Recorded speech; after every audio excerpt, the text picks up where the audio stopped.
And we're back. Vimes and Dr. Lorne were talking about seamstresses. She's making a fortune, that's why. Hasn't it ever occurred to you, Sergeant, that sometimes people go to a massage parlour for a real massage, for example? There's ladies all over this city with discreet signs up that say things like, "Trousers repaired while you wait," and a small but significant number of men make the same mistake as Sandra. There's a lot of men work here in the city and leave their wives back home, and sometimes, you know, a man feels these urges, like for a sock without holes and a shirt with more than one button. The ladies pass on the work. Apparently it's quite hard to find a really good needlewoman in the city. They don't like being confused with seamstresses. I just wondered why she hangs around street corners after curfew with a big sewing basket. Lorne shrugged. Can't help you there. Right, I've finished with this gentleman. It'd be helpful if he lies still for a while. He indicated the racks of bottles behind him. About how long will you want him to lie still for? You can do that? Oh, yes. It's not accepted Ankh-Morpork medical practice, but since Ankh-Morpork medical practice would consist of hitting him on the head with a mallet, he's probably getting the best of the deal. No, I meant that you doctors aren't supposed to hurt people, are you? Only in the course of normal incompetence, but I don't mind sending him to Sleepyland for another 20 minutes. Of course, if you want to wham him with the mallet, I can't stop you. The last guest of Swing I treated had several fingers pointing entirely the wrong way, so if you'd like to give him a few wallops for good luck, I could point you to some quite sensitive areas. No thanks, I'll just haul him out the back way and drop him in an alley. Is that all? No. Then I'll sign my name on his damn plaster cast, so he sees it when he wakes up, in bloody big letters, so it won't rub off. Now that's what I call a sensitive area, said Lorne. You're an interesting man, Sergeant. You make enemies like a craftsman. I've never been interested in needlework, said Vimes, hoisting the man on his shoulder. But what sort of things would a needlewoman have in her work basket, do you think? Oh, I don't know. Needles, thread, scissors, wool, that kind of thing, said Mossy Lorne. Not very heavy things, then, said Vimes. Not really. Why do you ask? Oh, no reason, said Vimes, making a small mental note. Just a thought. I'll go and drop off our friend here while I've still got some mist to lurk in. Fine. I'll have breakfast on when you get back. It's liver. Calves. The beast remembers. This time Vimes slept soundly. He had always found it easier to sleep during the day. 25 years on nights had ground their nocturnal groove into his brain. Darkness was easier, somehow. He knew how to stand still, a talent that few possess, and how to merge into the shadows, how to guard, in fact, without being seen. He remembered Find Thee Swing. A lot of it was history. The revolt would have happened with Swing or without him, but he was there. But he was, as it were, the tip on the boil. He had been trained in the assassin's school, and should never have been allowed to join the watch. He had too much brain to be a copper. At least too much of the wrong kind of brain. But Swing had impressed Winder with his theories, had been let in as a sergeant, and then was promoted to captain immediately. Vimes had never known why. It was probably because the officers were offended at seeing such a fine gentleman pounding the streets with the rest of the oiks. Besides, he had a weak chest or something.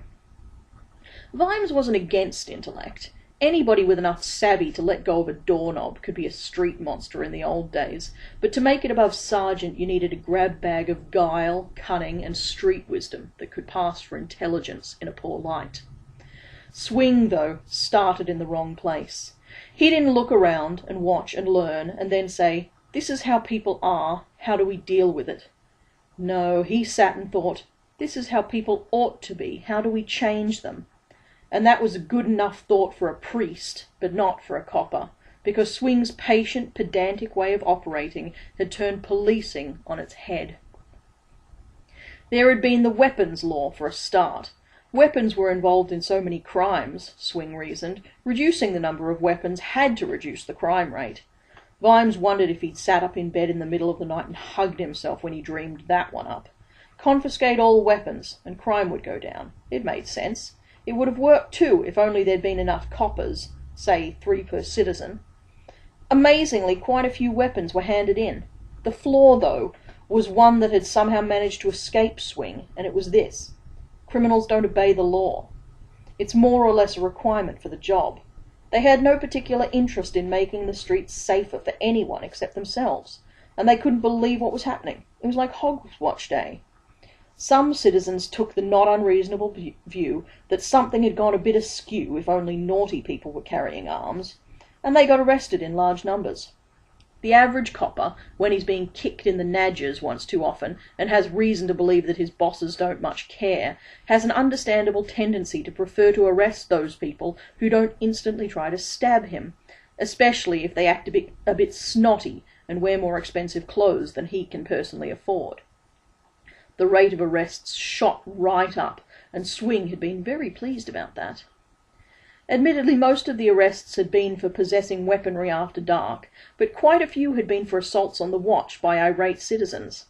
That was assault on a city official, a very important and despicable crime, and as such, far more important than all those thefts that were going on everywhere. It wasn't that the city was lawless. It had plenty of laws. It just didn't offer many opportunities not to break them.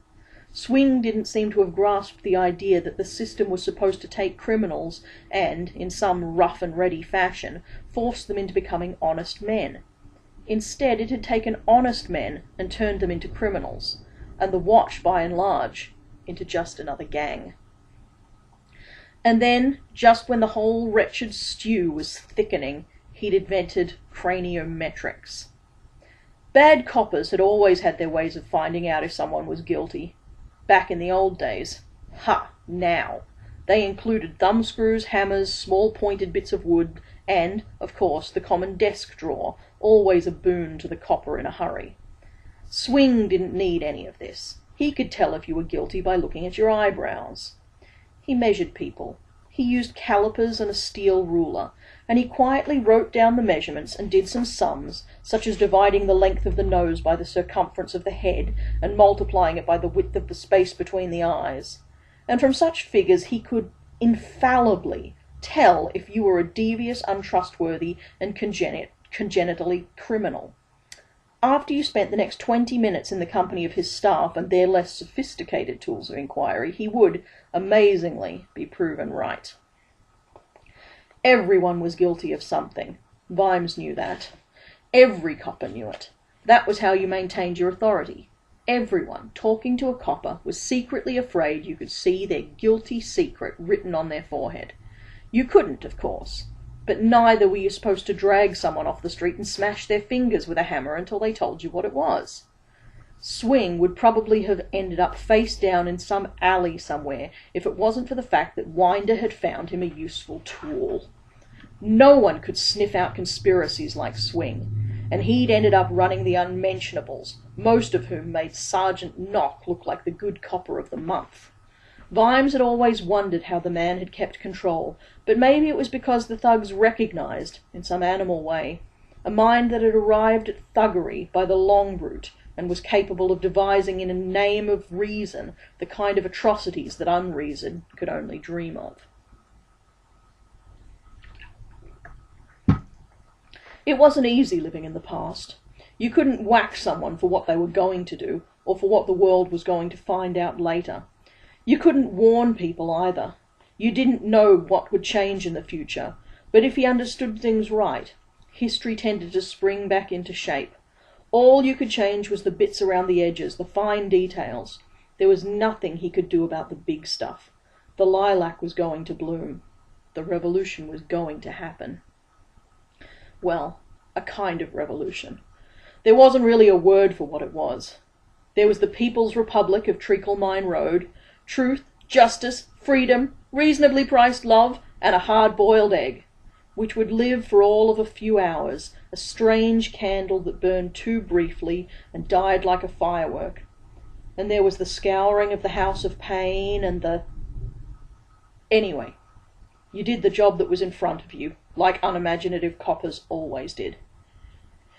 He got up around 1 in the afternoon. Lorne was closeted in his surgery, doing something that involved some serious whimpering on the part of somebody else. Vimes knocked on the door. After a moment, it was opened a fraction. Dr. Lorne was wearing a face mask and holding a pair of very long tweezers in his hand. "Yes?" "I'm going out," said Vimes. "Trouble?" "Not too bad. Slidey Harris was unlucky at cards last night, that's all. Played the ace of hearts." "That's an unlucky card?" "It is if Big Tony knows he didn't deal it to you. But I'll soon have it removed. If you're going to injure anyone tonight, can you do it before I go to bed?"